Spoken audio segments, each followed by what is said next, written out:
कधीच नाही चुकणार तुमचे फेवरेट टीव्ही शोज झी5 सोबत, तेही एकदम फ्री।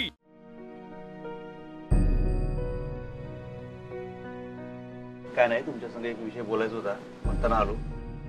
आता तुम्हाला कितपत कल्पना आहे का नाही मला माहित नाही, पण थोरल्या सरकार आमच्या आई साहेब गेले काही दिवस म्हणजे त्यांचा काही पत्ता नाहीये। होय होय, लागली आम्हाला खबर। तेच तुमच्यापैकी कोणाचा संपर्क झालाय का त्यांच्या संग विचारायचं होतं, किंवा काय प्रत्यक्ष भेटणं झालंय का, किंवा फोन बिन झालाय का?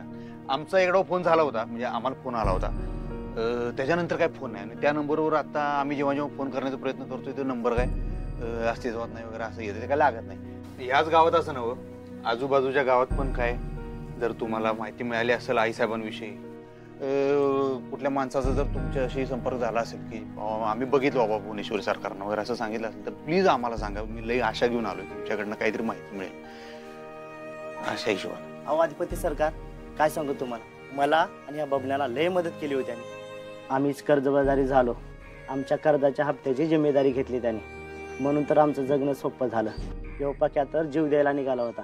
आम्ही सर्व जे काय आहोत ना ते भुवनेश्वरी सरकारामुळेच आहोत।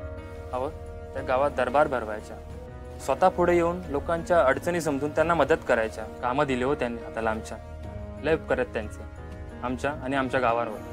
आम्हाला जेव्हापासून कळलंय त्यांच्याबद्दल आम्ही सगळीच कादावलोय बघा। खूप टेन्शन आलंय आम्हासनी, पण आम्ही बी त्यांच्याबद्दल चौकशी करतोय, शोधतोय, पण त्यांचा कुणाशी बी काय संपर्क नाही झाला ह्या गावात। अहो इतक्या वर्षापर्यंत असं झालं बघा। आता आम्ही पण खूप चौकशी केली त्यांची, पण दादा तुम्हाला खरं सांगू, आमची की कोणालाच इथे त्यांचा फोन नाही आला आणि आम्ही सुद्धा त्यांना नाही बघितलं। म्हणजे या गावात काय आल्याच नाहीत असं? नाही ना, या गावात काय आजूबाजूच्या कुठल्याच गावात त्या आल्या नाही। आम्ही सगळीकडे शोधलं त्यांना, कुठे गेले असतील कोणाच ठाऊक। त्यांच्या मनात काय चाललंय देवालाच माहित। पण कसं झालं, कुठं निघून गेल्या, कशा गायब झाल्या? काय आता दादा, हे सगळे प्रश्न आम्हाला बी पडल्यात गेले किती दिवस झाले, लई दिवस झाले, त्यांचा काय पत्त्याच नाही। तर सगळीकडे शोधलं माहिती आहे काय, सगळी पोलीस यंत्रणा कामाला लावल्या, सगळी माणसं कामाला लावल्या, तरी काहीच मागमूसच नाही। तर आणि आता जसजसे दिवस जायला लागल्यात ना तसं किती वाटायला लागलं आम्हाला बी। आम्हाला काय माझ्या बी डोक्यात नव्हतं, हे ओंकार सर म्हणले की दर महिन्याला आई साहेबांकडनं तुम्हाला फंडिंग यायचं म्हणून, मला बी माहित नव्हतं। म्हणताना म्हणलं तुम्हाला समक्ष येऊन भेटावं आणि काय तुमच्याकडनं काय माहिती मिळते का बघा, असा विषय झाला। तुम्ही काय बी टेन्शन नका घेऊ अधिपती सरकार, थोरल्या सरकारने कुणाचं बी वाईट केलेलं नाही, उलट लोकांच्या भल्याचाच विचार केला।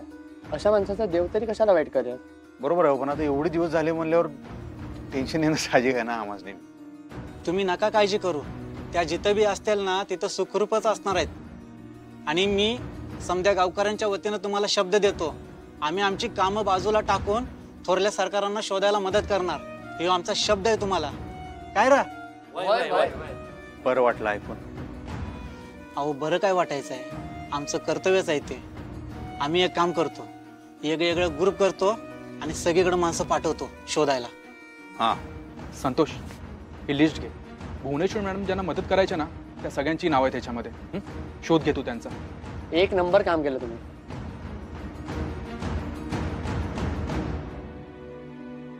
झी5 ॲप डाउनलोड करा आणि पहा सर्व एपिसोड्स एकदम फ्री।